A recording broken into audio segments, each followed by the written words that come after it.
Is everyone awake? All right, so I'm doing Android process management, scheduling, and CPU governors. What I'm going to cover is I'm going to talk about a couple governors, a couple examples of them, the basis of Android processes, a little bit about Dalvik cache memory, or the Dalvik cache machine, process priority, and then conclusion of sources. First thing I want to ask is how many of you have owned an Android phone before? Just raise your hand up. How many of you currently own an Android phone? And have any of you experienced the phone like lagging or acting slow, or everyone probably? So everything I'm going to cover here kind of will give you an idea of why. So first off, you have what's called a CPU governor. This is going to control the CPU's ability to speed up the frequency and how much and when it's going to do it. There's a lot of different types of governors out there and a lot of modified ones. Essentially, some are geared towards performance, some are geared towards battery life, some are geared towards balancing both.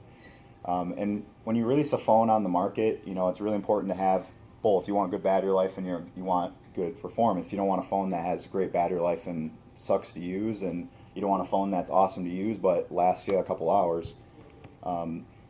So on the right there is just a whole bunch of different governor types. If you ever get into the modding community, you can root your phone and pick what type of governor you want to use. And essentially, the CPU doesn't, just like Ben was talking about, the CPU doesn't always run at its maximum frequency. And especially with a mobile processor, you're trying to get the best battery life out of it, so you don't want it constantly running at that maximum frequency. A lot of the standard phones that are shipped today are using the on-demand governor for Android. Essentially, the CPU will run at its lowest speed that allows decent performance, and then if there's a process that maximizes the CPU's need for more processing power, it has a hair trigger that maximizes the CPU speed. What we'll do is it'll measure the amount of cycles it actually uses and and it needs, and it will slowly step down through the frequency, the processing frequencies, to get to a point where you're getting exactly the speed you need for what you're running on it. It gives you great performance. Like I said, it's one of the most commonly used governors out there.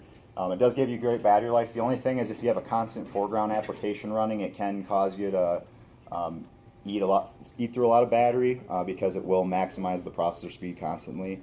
You also have what's called like a performance governor. That's just another type of governor you can set your phone to if you have a rooted device. Essentially, that locks your CPU at a maximum frequency. It doesn't always mean, just because it's set at the maximum frequency doesn't always mean that it's going to be using the most energy. You have what's called a race to idle, and essentially there's a load put on the CPU versus the speed that it's set to. And let's say you're at 50% load and you're set to the maximum speed. The voltage for the CPU is not going to be set to its maximum. It just needs enough voltage so that the system doesn't crash. And this is typically what like a root user would set their governor to if they're doing some kind of benchmarking. So now for the basis of Android processes.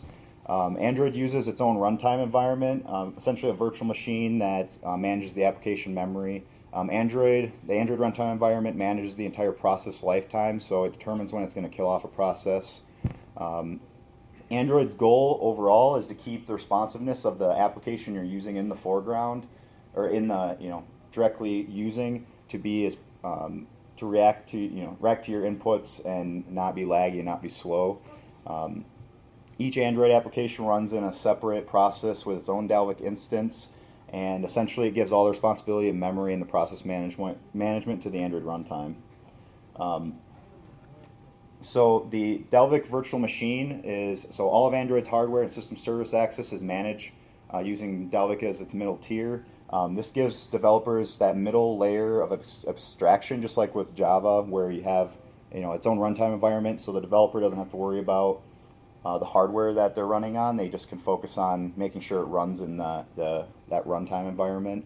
The Dalvik virtual machine executes Dalvik executable files, and these are created by taking the Java language and classes and compiling them with the tools that are provided with the Android SDK.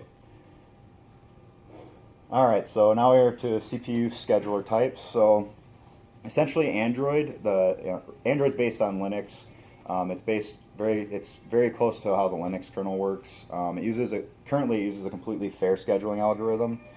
Essentially, there's two kind of classes that processes fall in, and and then we'll get to the priority types of them. But you have the background processes that are not being directly interacted with the user, and then you have anything in the foreground that they're using directly. That's known as the default class.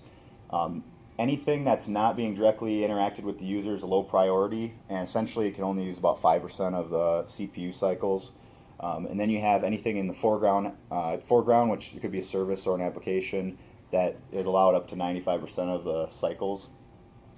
Startup services are set up to be non-interactive by default, and then threads are kind of given a value, what's called a nice value. It directly correlates with the priority.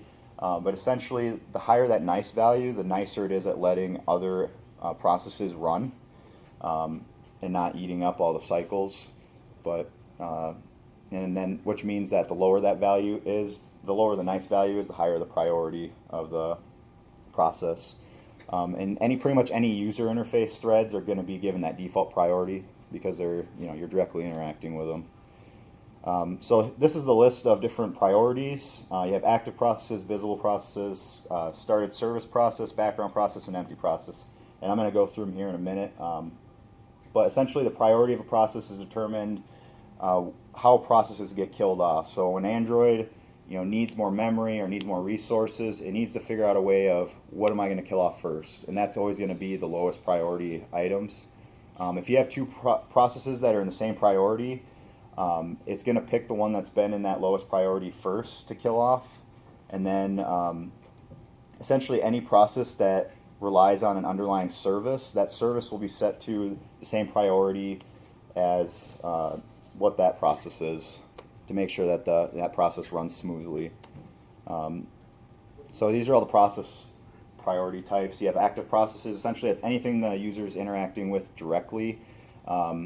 This is to keep the responsiveness up. No one likes a slow, laggy phone or any type of mobile device that uses Android.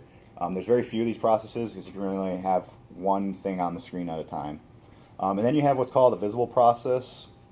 That's any process that hosts visible activities. So let's say you have like the app drawer come up and it covers the home screen, but it's a transparent app drawer. You can still see the home screen, so that would be counted as a visible process. It's still visible to the user, but it's not directly being interacted with the user. This is killed off as a last resort if there's no priority or no process under this priority. And typically, there's going to be some kind of priority, a process with these priorities, these lower ones, that it can kill off first.